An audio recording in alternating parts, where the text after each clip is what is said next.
Menurut Wikipedia, istilah logika berasal dari bahasa Yunani kuno, yaitu logos, yang berarti hasil pertimbangan akal pikiran yang diutarakan lewat kata dan dinyatakan dalam bahasa. Ilmu logika merupakan cabang ilmu filsafat yang bersifat praktis.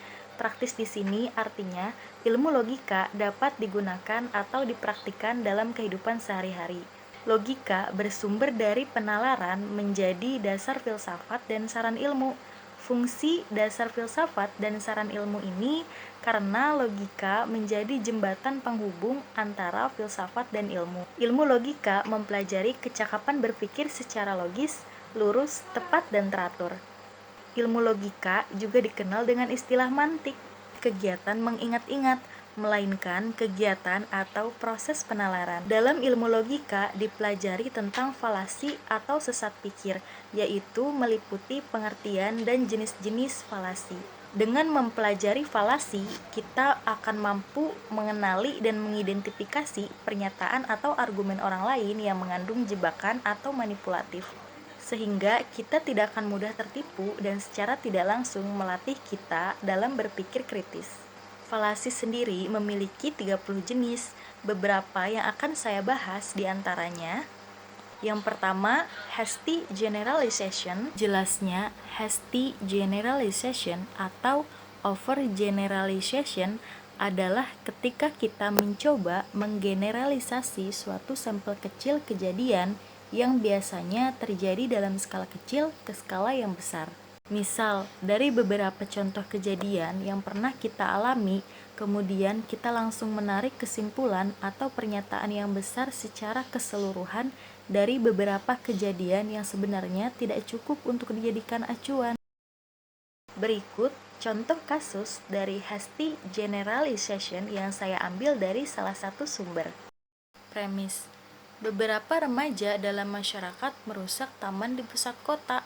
Konklusi: semua remaja tidak bertanggung jawab dan merusak. Dari premis tersebut membuat sebagian orang menyimpulkan bahwa semua remaja tidak bertanggung jawab dan bersifat merusak. Padahal tidak semua remaja melakukan hal tersebut, namun hanya beberapa remaja saja. Dari kejadian tersebut, maka remaja secara keseluruhan dianggap memiliki sifat merusak. Adapun contoh lainnya diambil dari pengalaman saya saat mendengar sahabat kecil saya bercerita soal kekasihnya yang pergi meninggalkannya bersama wanita lain. Dari beberapa pengalamannya ini, lantas ia kemudian menyimpulkan bahwa semua lelaki itu tidak baik dan tidak pernah tulus mencintai wanita. Padahal terdapat kekeliruan bahwa tidak semua lelaki begitu adanya. Masih banyak lelaki yang mampu setia dan tulus mencintai pasangannya.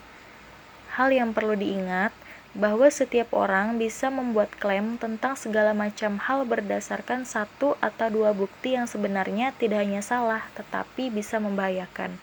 Sangat mudah untuk jatuh ke dalam pemikiran yang seperti ini, tetapi kita harus senantiasa berusaha Yang kedua, untuk menghindarinya. argumentum ad hominem. Argumentum ad hominem merupakan jenis informal falasi. Merupakan jenis argumen yang biasanya digunakan untuk menyerang seseorang atau lawan bicaranya yang berkaitan dengan latar belakang lawan bicaranya tersebut. Jelasnya, argumentum ad hominem cenderung menyerang pribadi, bukan argumennya.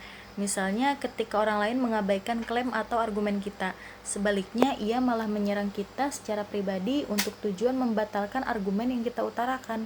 Maka orang itu telah melakukan argumentum ad hominem sehingga argumen ini dianggap sesat karena kebenarannya kesalahan dari sebuah klaim atau argumen lainnya hendaknya tidak boleh dipengaruhi oleh latar belakang orang yang berargumen. Contohnya, premis: sebenarnya cantik itu bisa apa adanya, tidak harus menggunakan make up. Kemudian mendapat tanggapan, bilang saja iri karena tidak sanggup membeli make up.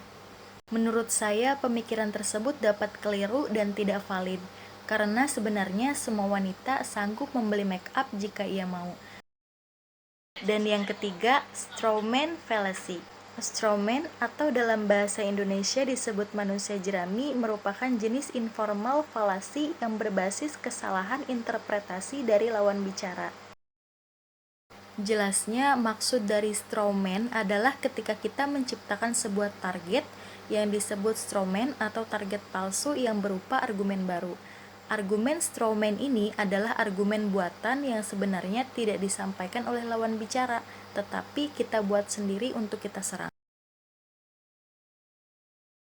Contohnya, dalam situasi debat calon presiden, Capres A mengatakan, "Saya ingin mengurangi anggaran militer di Indonesia untuk dialihkan ke anggaran lain." Ketika giliran Capres B berbicara melawan argumen Capres A dengan mengatakan bahwa Capres A ingin membuat Indonesia sama sekali tidak memiliki pertahanan militer. Dalam kasus ini, Capres B menggunakan argumen strawman, karena Capres B mencoba membuat-buat argumen Capres A bahwa ia menginginkan negara yang tidak memiliki pertahanan militer. Padahal sebenarnya argumen yang dikatakan Capres A adalah ia ingin mengurangi anggarannya saja. Capres A tidak pernah mengatakan bahwa ia ingin membuat Indonesia tidak memiliki pertahanan militer sama sekali. Tapi argumen ini dibuat-buat oleh Capres B.